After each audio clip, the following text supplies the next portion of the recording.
종말은 파멸을 기다리는 냉소가 아니라 도리어 회복을 앞당겨서 살아낼 수 있는 희망의 언어다.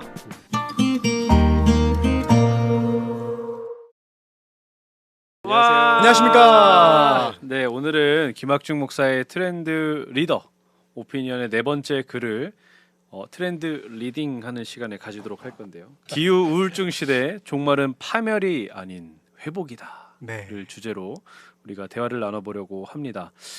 요즘 청년들 사이에서 사실 이런 말이 낯설지 않죠.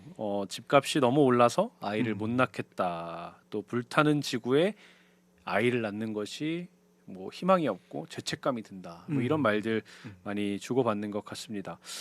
기후 위기가 이제는 환경에 관련된 뉴스가 아니라 우리의 좀 삶과 좀 밀접해 있고 또 가까이 다가온 미래이지 않을까 이런 생각이 듭니다. 그래서 불안이 선택의 배경 정도가 아니라 인생 계획 전체를 멈추게 만드는 힘이 되어 버린 것 같습니다.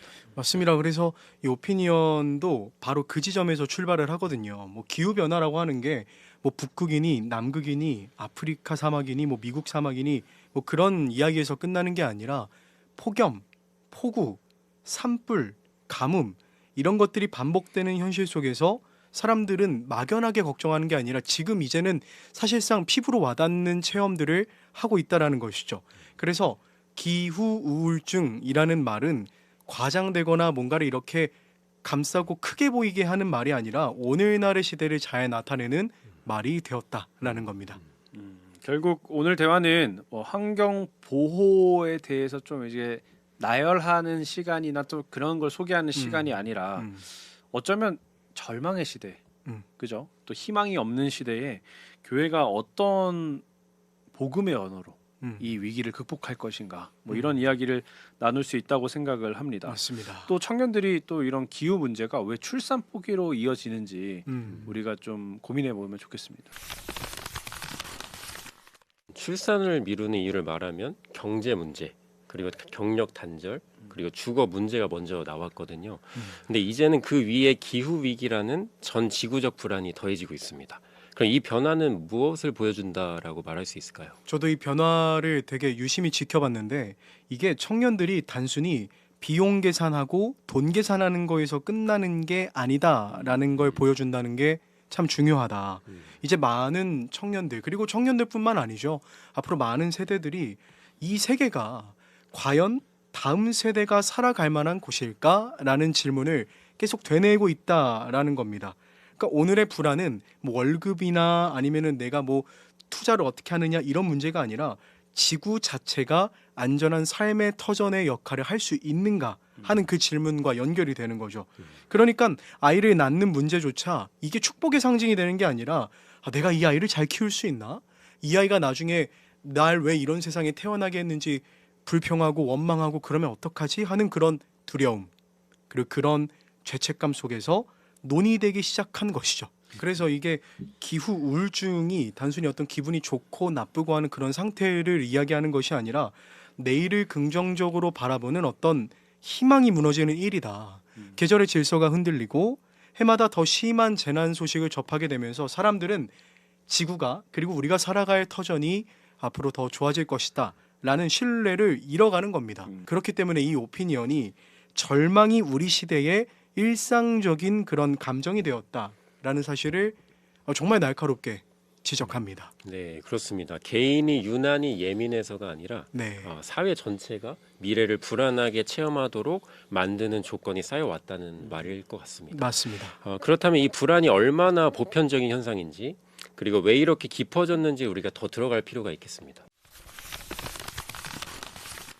교회에서 사실 불안이라는 문제가 되게 불신의 문제와 연결이 되잖아요. 네. 그러니까 하나님이 주시는 건 평화고 하나님 안에 믿음 안에 있으면 우리는 뭐 평안을 누린다 뭐 이런 공식이 있는 것처럼 오히려 이런 기후 위기에 대한 불안을 느끼는 걸 불신으로 좀 해석하지 않나라는 지점을 우리가 좀 생각해봤으면 좋겠다라는 생각이 들고 그런데 다행히 이 오피니언은 기후 우울증을 훨씬 더 구조적이고 또 현실적으로 좀 조명해 보는 것 같아요. 맞습니다. 기후 우울증을 오피니언에서는 어떤 개인의 심약함이나 아니면은 뭐 개인의 어떤 나약하고 부족한 부분으로 바라보는 것이 아니라 시대적으로 접근하고 시대적으로 분석하려고 하는 시도들을 지금 가하고 있어요. 매년 반복되는 폭염이나 폭우나 뭐 예측할 수 없는 그런 계절의 변화. 그리고 뭐 농산물 가격도 올라가겠죠. 그렇죠. 그리고 건강에도 이제 치명적인 미세먼지가 날로 더 심해지고 그렇게 우리의 삶의 근처까지 파고드는 그런 기후 재난이 사람의 마음을 끊임없이 압박한다라는 것이죠. 그러니까 청년들이 막연히 불안하다. 그렇죠. 그래서 못 살겠다 하는 그런 감정을 가지고 체감하면서 살아가고 있다라는 겁니다. 그래서 이 오피니언이 말하는 것처럼 이건 일부의 어떤 예민한 감수성이 아니라 우리 시대가 집단적으로 경험하고 있는 만성적인 두려움이다. 그러면 뭐 사실 이런 질문이 좀 생겨요. 왜 이렇게 됐나? 뭐 이런 질문이 생기는데 기후 우울증 뒤에는 또 어떤 배경과 구조 또 우리 어떤 욕심이 이걸 만들었는지 좀 한번 조명해보는 그런 배경을 좀 탐구해보는 시간을 가지면 좋겠습니다. 네, 좋습니다. 네, 오늘 오피니언은요. 기후 우울증의 배후에 인류가 쌓아올린 탐욕의 구조가 있다라고 지적을 하고 있습니다. 단순한 생활 습관의 문제가 아니라 시스템의 문제라는 것입니다. 맞습니다. 인류가 자본주의 사회를 시장 경제 체제 안으로 도입하면서부터 우리는 더 많이 생산하고 더 빨리 소비하는 것을 발전이라고 보고 배워왔습니다. 근데 이렇게 보니까 편리함과 효율은 높아졌어요. 근데 이 과정에서 지구를 유한한 생태계로 바라보는 것이 아니라 무한정 꺼냈어도 아무 상관이 없는 그런 어떤 것으로 바라보고 있다는 게 문제라는 것이죠. 그 결과가 뭡니까? 그 결과가 기후 위기입니다. 유엔 사무총장이 이렇게 이야기를 합니다. 지구 온난화가 끝났다. 이제는 지구 온난화의 시대가 아니라 끓는 시대가 도래했다라고까지 표현했던 게 기억이 납니다. 그러니까 이 표현이 자극적인 수사가 아니라 우리가 받아들이고 있는 현실 보고서에 가깝다라는 것이죠. 신앙의 문제로 연결을 하면 하나님이 세상을 창조하시고 네. 우리를 이곳에 두셨잖아요. 네. 근데 그러면서 우리한테 맡기신 역할이 청지기의 역할인데 맞습니다. 근데 그 말이 잘 가꾸라는 말이잖아요. 쉽게 말하면. 맞아요. 근데 우리가 그거를 좀 역할을 못하지 않았나 좀 이런 반성을 하게 되는 것 같습니다. 인류 사회 전체가 지금 그런 역할을 잘 수행하지 못하고 있는 것이죠. 그래서 오피니언은 기후 위기를 단순한 환경 관리의 실패 정도로만 보는 것이 아니라 탐욕이 구조가 되었고 이 구조가 피조 세계의 숨통을 조이고 있다라고 보는 겁니다. 그러니까 더 무서운 건 이 피해가 늘 약한 이들에게 먼저 간다라는 것이죠. 이상 기후는 사실 자연 현상으로 바라볼 수 있지만 그 충격이 누구에게 얼마만큼 가혹하게 작동하는가는 안타깝게도 사회 구조가 결정한다라는 것이죠.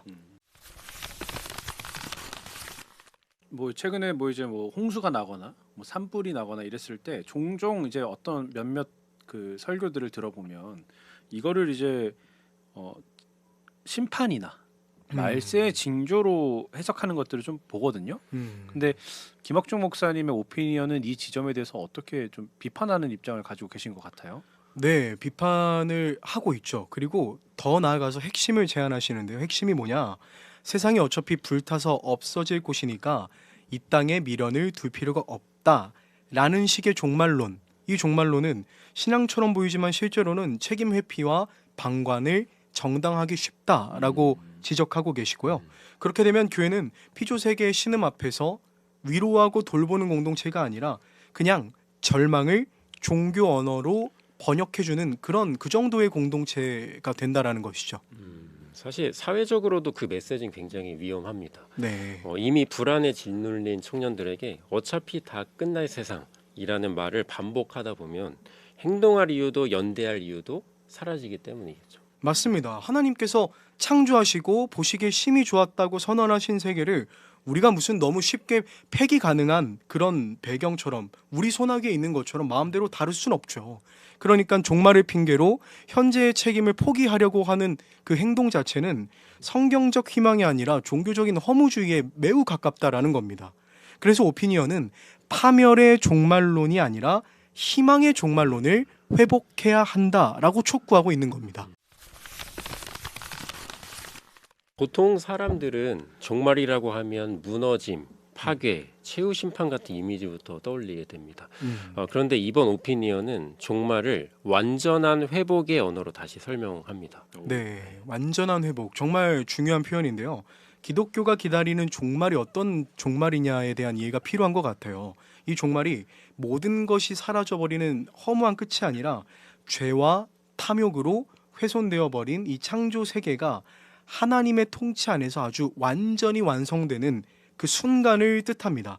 새하늘과 새 땅의 약속은 우리가 뭐 현실 도피하는 그런 명분이 아니라 지금 이 땅에서 그 질서를 미리 살아내고 청지기처럼 잘 다스려서 하나님께서 보여주실 창조 완성의 때에 우리도 함께 그 선한 사역에 동참하라는 부르심이라는 거죠. 그러니까 참된 종말론은 세상은 어차피 망할 거야 라고 바라보고 끝내는 것이 아니라 회복될 세상이기 때문에, 완성될 세상이기 때문에 지금 돌보아야 한다 라고 말하는 것이죠. 그래서 오피니언이 노아의 방주를 생태적 구원의 상징으로 읽고 있는 것도 같은 맥락이다라는 것이죠. 구원이라고 하는 것이 인간만이 탈출하는 것이 아니라 노아의 방주처럼 생명을 함께 품는 일이다라는 것이죠. 그래서 오늘 교회가 해야 할 일도 분명해집니다. 신음하고 있는 그 피조 세계를 외면하지 않고 하나님 나라의 회복 질서를 오늘의 선택과 운영과 문화 속으로 끊임없이 가져와야 한다라는 거죠. 방향은 분명하지만 실제로 교회가 생활 방식과 운영 방식을 바꾸려면 불편도 크고 비용도 크지 않겠습니까? 그렇죠. 그러면 그 현실적인 문제까지도 우리가 솔직히 한번 다뤄봐야 될 것 같거든요. 맞습니다. 맞아요. 이게 아무리 우리가 뭐 아름다운 미사오구를 이용해서 뭐 신앙과 뭐 책임 뭐 이런 얘기를 해도 당장 에어컨 온도를 1도 더 낮추고 장 보러 갈 때 사실 뭐 그 다회용 그런 바구니나 다회용 봉투를 안 쓰게 되죠. 저는 씁니다. 저도 쓰는. 저 진짜 써요. 이마트에서 500원.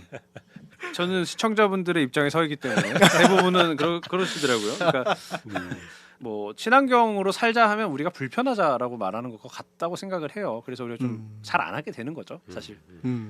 맞습니다. 사실 그래서 이 오피니언이 참 좋은 이유가 있어요. 뭐냐면 낭만적으로 말하고 이상만 말하고 끝나지 않는다라는 겁니다. 네. 중요한 것은 불편이 있기 때문에 지금 본질적으로 우리가 져야 하는 책임까지는 미룰 수는 없다라는 겁니다.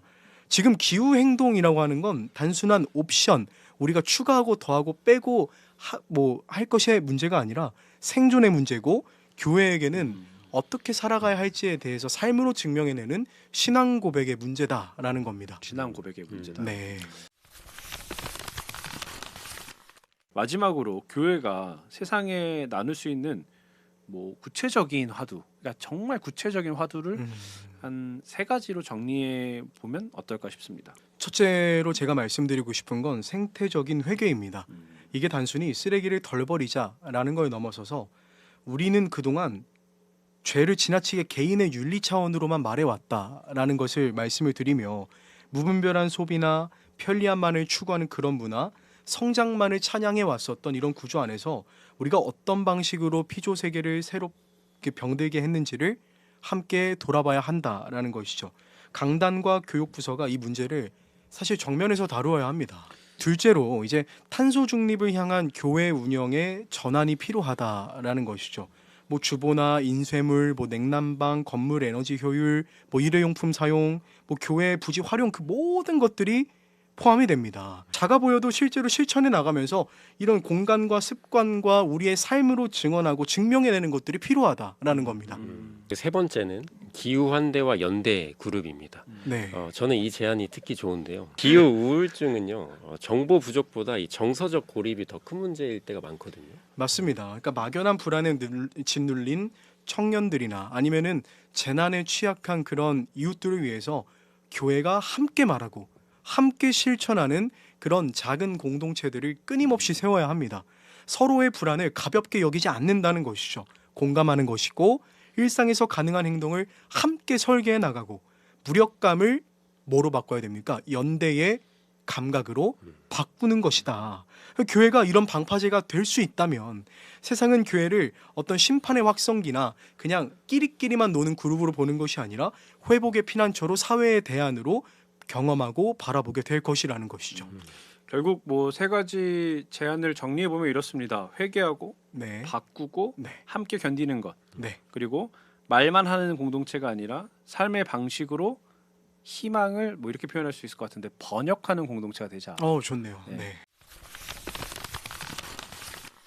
대화를 좀 마무리해 보려고 하는데요.